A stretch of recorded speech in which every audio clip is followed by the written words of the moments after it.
कहानी शुरू करो। एक बार की बात है, एक गांव में एक किसान रहता था। उस किसान को जानवर पालने का बहुत शौक था। उसके पास पहले से ही बहुत सारी भैंसें थी, जिनका दूध बेचकर वह कमाई करता था। ठीक है,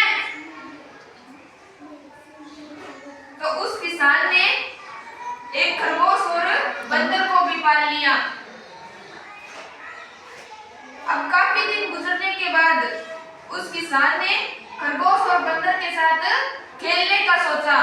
ठीक है, उस किसान ने अपने खेत में छोटे छोटे बहुत सारे गड्ढे कर दिए और उन गड्ढों को भरकर किसी एक गड्ढे के अंदर गाजर को रख दिया और उस गाजर को ढूंढने के लिए खरगोश और बंदर को कहा कि किसी एक गड्ढे के अंदर गाजर है और आप ढूंढो।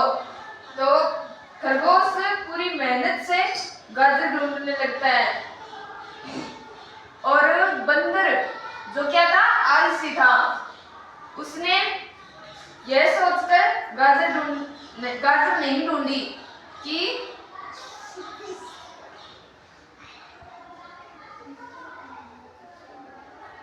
खेत में इतने सारे गड्ढे हैं, किसी एक में गाजर है, कौन इतना मेहनत करे।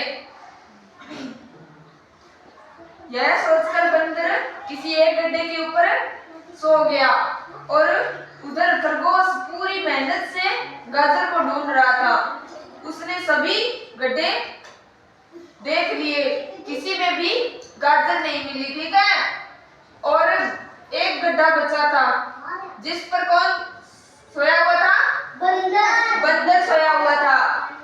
खरगोश उस बंदर के पास आया और उसे उठने के लिए कहा कि बंदर खड़ा हो, यह एक गड्ढा रह गया, इसमें। बंदर उस गड्ढे के ऊपर से उठता है और खरगोश वह गड्ढा खोदकर उसमें से गाजर को निकाल लेता है और वह गाजर अपने मालिक को दे देता है। वह अपने मालिक की नजरों में महान बन जाता है। ठीक है, और बंदर यह सोचकर हैरान होता है कि काश मैं वह गड्ढा खोदकर देख लेता जिस पर मैं सोया हुआ था। उसी गड्ढे के अंदर गाजर थी।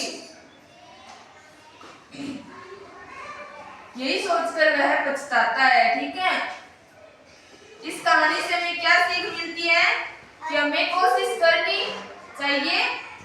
जब तक हम कोशिश नहीं करेंगे, हम क्या नहीं होंगे, सफल नहीं होंगे।